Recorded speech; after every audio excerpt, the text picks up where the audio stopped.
Olá a todas e a todos vocês, sejam todos bem-vindos então a mais uma edição do programa Análise de Conjuntura, aqui com o professor Fabiano Kensch, neste nono episódio da nossa temporada do primeiro semestre de 2021, que está sendo gravado aqui nessa noite de terça-feira, 20 de abril, certo?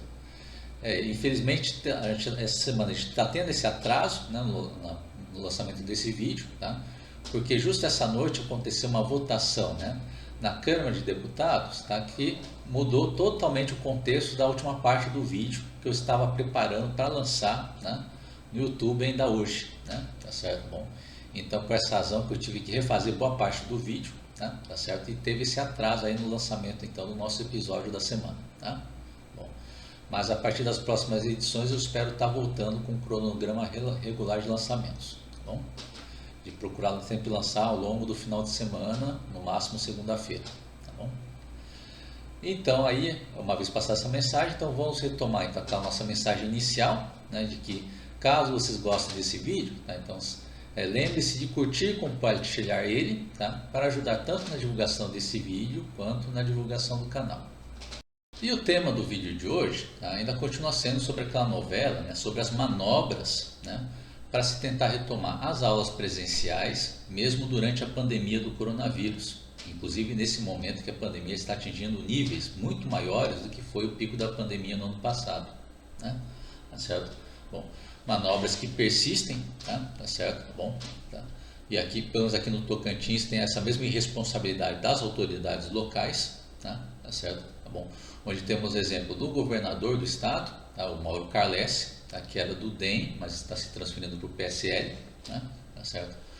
Onde ele fez mais de uma tentativa de retomar a aula presencial. No ano passado, por exemplo, ele tinha feito um anúncio com pompa, de retomada de aula presencial, tá certo?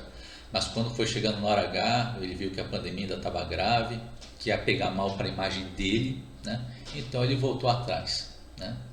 E o problema é que ele repetiu esse mesmo comportamento agora em 2021, tá certo? Onde, de novo, no final de janeiro, na calada da noite, ele faz um decreto autorizando a retomada das aulas presenciais aqui no Tocantins, tá certo? Bom, só que durante esse meio tempo acontece o agravamento da pandemia de março para abril, Então é por isso que lá no mês de março, que ele viu que a coisa estava ficando feia, de novo, e aqui ia pegar a mão na imagem dele, Então ele volta atrás na decisão, E agora finalmente tem confirmado com o anúncio do calendário escolar desse ano, que a retomada vai ser sem as aulas presenciais, vai ser no formato remoto, tá certo?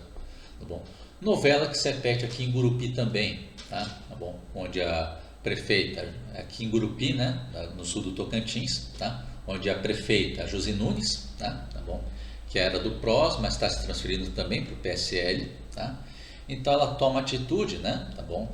E ainda em março, ou seja, com a pandemia em estado grave, com os hospitais de Tocantins e Gurupi em colapso, ela solta lá ela autoriza as aulas presenciais na rede infantil aqui da cidade, que seria pegando exatamente o funcionamento das escolas municipais aqui de Gurupi, certo? Bom, então foi o anúncio que ela fez, de retomada de aulas presenciais, falando que ia ser com todo cuidadozinho, que ia ser de forma escalonada, aquela mesma conversa de sempre, em todos os outros lugares, mas quando viu que ia pegar mal na imagem dela, que estava a pandemia está assumindo contornos mais graves de março para abril, então você tem que em início de abril ela anuncia a suspensão desse retorno presencial, tá bom, tá certo? Mas que continua sendo no meio termo, porque no decreto que ela soltou em 11 de abril, ainda sobre a pandemia, ela está ainda mantendo a autorização das aulas presenciais nas escolas de educação infantil aqui de Gurupi, Então o problema ainda persiste, tá certo? Mas eu estou aqui para falar dessas atitudes de vai e vem, de aula presencial ou não aula presencial, tá certo? Porque é uma atitude irresponsável também sobre a categoria dos trabalhadores da educação, que já estão sobre uma sobrecarga de trabalho grande, por causa do ensino remoto, tá bom? Tem que lidar também com os problemas que vêm de questões familiares, questões de saúde física e mental, e aí agora eles têm que ficar toda hora aturando esse período, esse clima de alienação, se eles vão ter que voltar na próxima semana para se arriscar com o coronavírus nas aulas presenciais, né? Tá bom? Então, são atitudes irresponsáveis de comportamento, onde as autoridades locais fazem comportamento de barata tonta sobre uma questão séria, questão que envolve questão de vida ou morte, né? Então, nessa questão, qual seria a atitude mais prudente a se tomar nessa situação? Tá? Seria simplesmente anunciar, desde o começo, né, que o retorno de aula presencial só vai acontecer no final da pandemia. Tá bom? Tá certo? Bom. E fim de papo. Tá? Tá certo? Bom. Não tem discussão nesse assunto, porque é questão de vida ou morte. Tá? Porque aí se aliviaria, pelo menos, esse clima de alienação sobre a categoria dos trabalhadores da educação. Tá? E além disso, você também ganha tempo para discutir outros assuntos importantes para ser discutido na questão da educação durante a pandemia. Como, por exemplo, como diminuir os prejuízos do ensino remoto. Tá? Que, como já falei em vídeos anteriores, o ensino remoto ainda não é capaz de substituir as aulas presenciais. Tá? Ainda foi aplicado de forma improvisada, então logo está em um modelo imperfeito. Tá? Certo? Bom, então, se devia estar sendo discutido antes desse período de forma séria, concentrada nesse ponto, tá? Como melhorar a aula remota para pelo menos diminuir os prejuízos do ensino remoto, tá? E, pelo menos melhorar as condições também dos trabalhadores da educação, tá? Na questão de também como lidar com as aulas remotas, tá? Ou também lidar com a questão dos estudantes, que é a questão da desigualdade. Os estudantes com menos condições têm mais dificuldade de ter acesso ao ensino remoto, tá? São todas questões que deviam estar sendo concentradas à discussão nesses assuntos, tá bom? Tá certo? Da qual ainda não se tem uma resposta pronta, tá? Mas, ao invés disso, ficam toda hora preocupados com essa novela de retomada de aula presencial, né? E nesse caso, qual seria, né, também, tá, agora que estou com o assunto, né, tá certo? A forma mais prudente também de fazer o retorno das aulas presenciais, que é outro assunto que tem que ser discutido, sim, tá? Que mesmo no final da pandemia, tá, tem que ser feito a retomada das aulas presenciais com cuidado, tá? Mesmo no final da pandemia, tá? Tá certo? E quais são, né, tá certo, os indicadores para fazer, do momento de fazer a retomada de aula presencial, tá? Então, isso veio, por exemplo, tem que ouvir do lado da ciência, onde você tem, por exemplo, o Instituto Fiocruz, tá? Que periodicamente tem lançado estudo, né, sobre essa questão, né, tá certo? Que é a imagem que vocês estão vendo aqui na tela do vídeo, tá? Tá bom? Que essa aqui seria a última versão que foi lançada em 28 de fevereiro, tá? Com as recomendações para o planejamento de retorno às atividades escolares presenciais, tá? Em meio à pandemia do coronavírus, tá? Onde nesse documento, tá, eles apontam 7 indicadores que teriam que ser respeitados, tá, antes da gente fazer a retomada, tá, das aulas presenciais, tá? Bom, e não na base do chute ou na base do tentar e voltar atrás, né? Tá bom? Tá certo? E esses 7 indicadores, infelizmente, não tenho como falar deles em detalhes, então só vou passar por eles por cima aqui no vídeo, tá? Tá certo? Bom, mas vou falar em detalhes depois de alguns deles, tá? Tá certo? E desses indicadores indicados pela Fiocruz, primeiro você tem o caso da necessidade de reduzir, né, a transmissão comunitária do coronavírus, né? Também tem a questão dos indicadores das medidas sanitárias a serem implementadas nas escolas, tá? Tá certo? Bom. Terceiro, a questão da taxa de contágio do coronavírus, ela tem que ser diminuída acima de um nível, né? Tá certo? Que garanta a segurança lá, né? Tá bom? Para retomar de aula presencial, tá? A questão 4, a disponibilidade de leitos clínicos e leitos de UTI, tá? No sistema de saúde, tá bom? Tá certo? Também tem a questão de reduzir, né, pelo menos em 20% ou mais o número de óbitos e casos de síndrome respiratória aguda, tá? Tá certo? Tá? Ou seja, reduzir em 20%, né, em uma semana, tá? Comparado às 2 semanas anteriores, né? Tem um indicador aqui, tá? Outro indicador é a taxa de positividade nos testes de coronavírus, que é pegar aqueles testes que são mais definitivos, RT-PCR, tá? E nesses testes, tá, ter menos de 5% de testes positivos, tá? Bom, e por último, é claro, você tem a questão da estrutura da saúde também, né, do local, tá? De ter capacidade para detectar, testar, isolar e monitorar os pacientes, tá? Então, esses são os critérios que são definidos então por esse estudo da Fiocruz, que são os critérios que teriam que ser adotados pelo lado da ciência, tá? E, embora eu não seja um especialista, né, na área, tá, Existem pelo menos 2 indicadores que estão ali naquela lista da Fiocruz que a gente pode fazer uma verificação rápida sobre as condições de retomada das aulas presenciais, né? Tá certo? Sendo o primeiro deles, por exemplo, aquele critério de redução da transmissão comunitária, tá? Porque esse item, por exemplo, no estudo da Fiocruz, tá? Ele usa como critério um indicador que foi apontado também pelo CDC dos Estados Unidos, que é o Centro de Controle de Doenças, né? lá dos Estados Unidos, tá bom? Que eles adotam como critério o cálculo do número de casos novos que você tem em 7 dias, tá bom? Comparado a uma proporção de 100 mil habitantes, tá certo?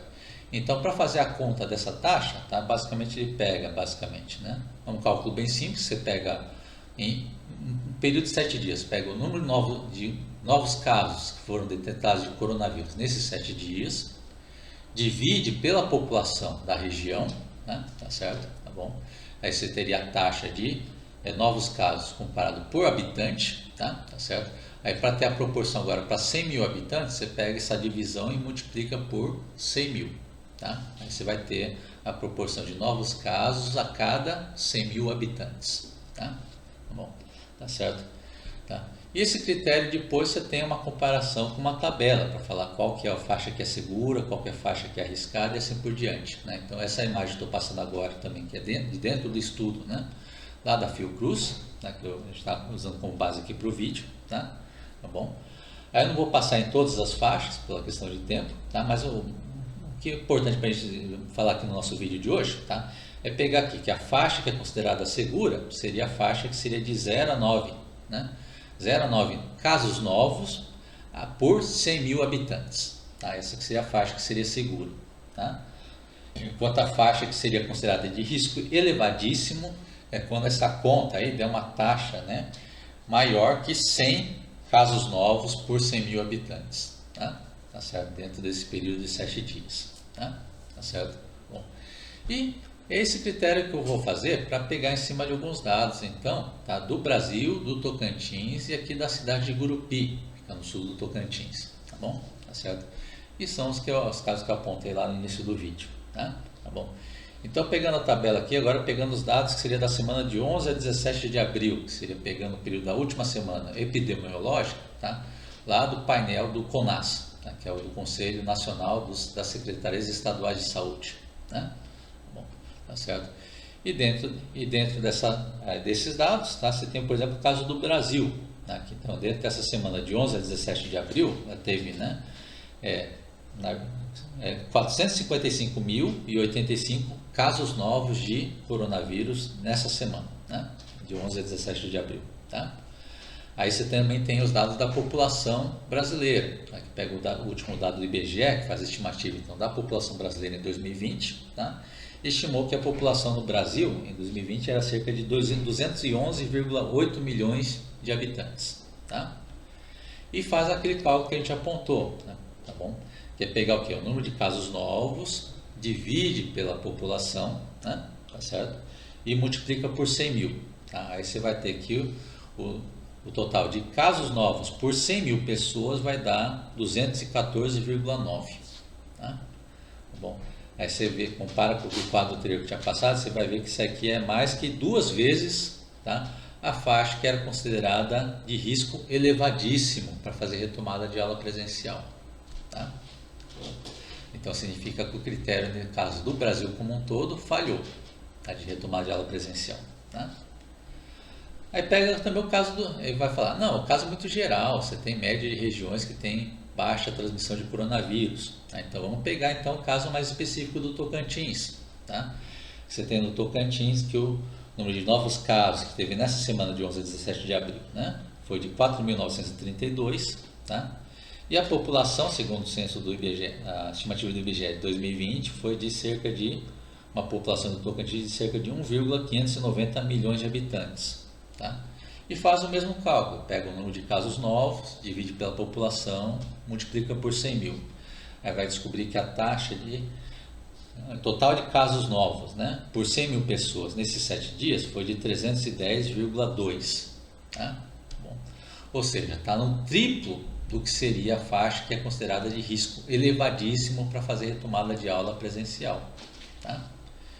E tem o último caso, por exemplo, vamos pegar mais específico ainda, o caso da cidade de Gurupi. Tá? A cidade então a cidade fica na região sul do Tocantins, tá? É de onde estou fazendo esse vídeo. Tá?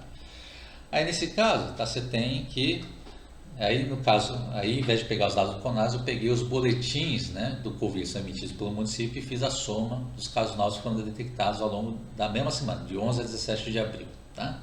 E no caso de Gurupi foi detectado então 300 novos casos de coronavírus nessa semana, tá? Tá certo? A população estimada de Gurupi é de 87,55 mil habitantes, tá? Aí faz o cálculo de pegar o número de novos casos, divide pela população e o resultado multiplica por 100 mil, tá? Aí vai chegar no valor de 342, né, casos novos a cada 100 mil pessoas, tá? Ou seja, está bem acima do triplo da faixa que seria considerada de risco elevadíssimo, tá? Tá certo? Então, ou seja, dentro do critério da Fiocruz de retomada de aulas presenciais, tá? Esses 3 casos falharam nessa questão da retomada de aulas presenciais, tá?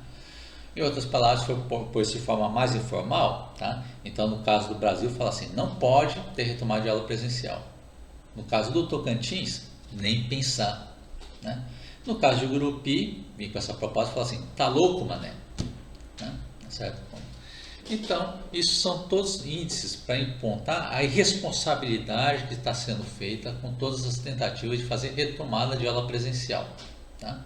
Seja no Brasil, seja no Tocantins, seja em Gurupi, né? Tá bom, tá certo? E para comparar, vamos pegar um outro critério também, tá? Você não está satisfeito só com esse primeiro critério. Vamos pegar um outro critério que é o caso dos leitos, tá? Tá bom?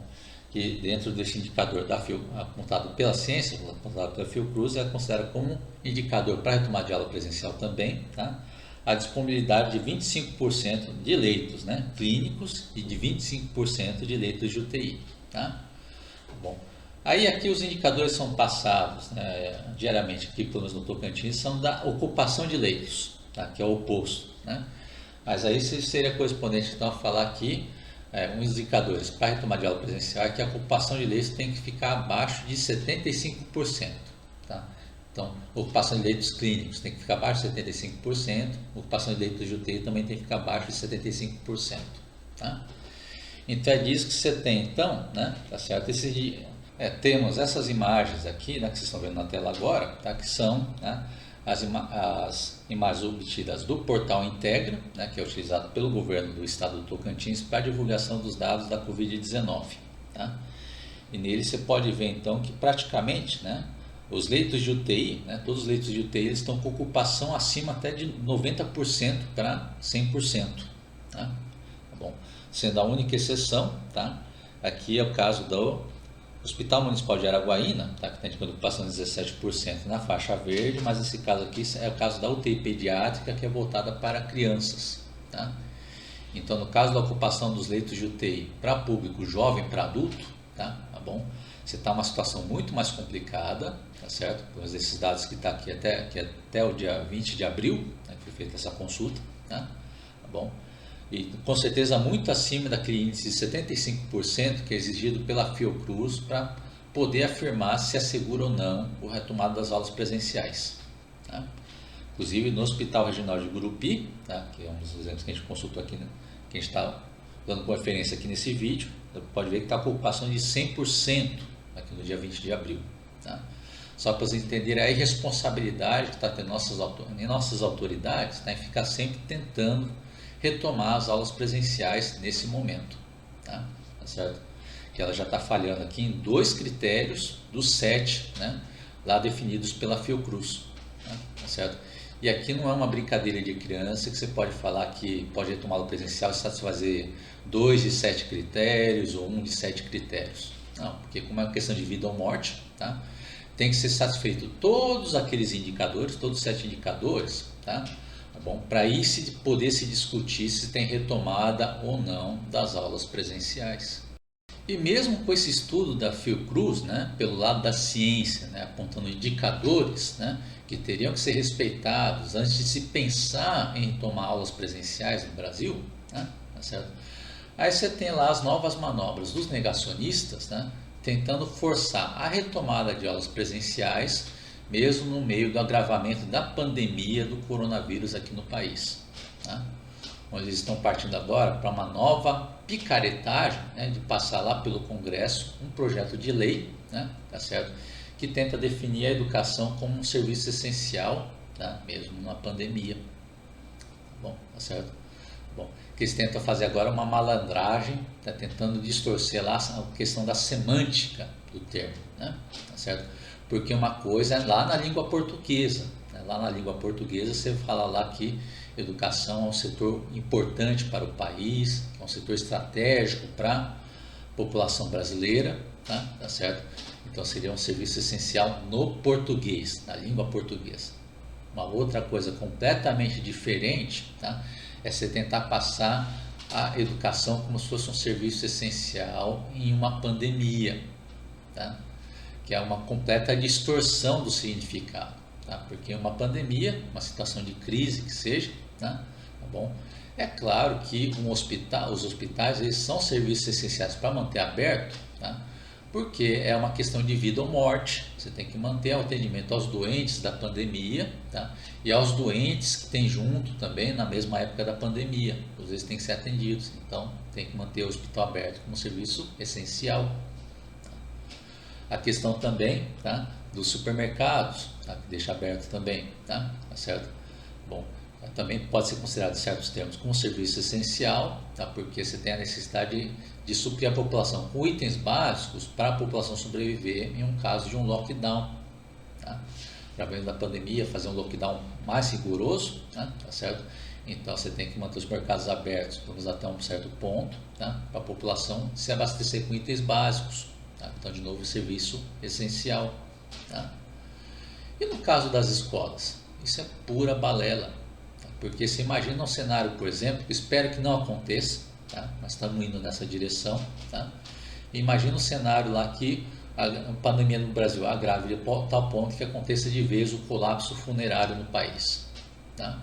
Que é a situação que você tem que começar a enterrar os corpos em valas comuns. Tá? Situação que você tem que começar, muitas famílias vão ser obrigadas a deixar os corpos apodrecendo nas ruas, né? Tá certo? Tá bom? E isso é um cenário que, imagino que os hospitais, claro, tem que se manter aberto, porque é serviço essencial, tem que continuar o atendimento dos doentes. Imagina no caso da escola, você vai lá para a criança e fala lá, né?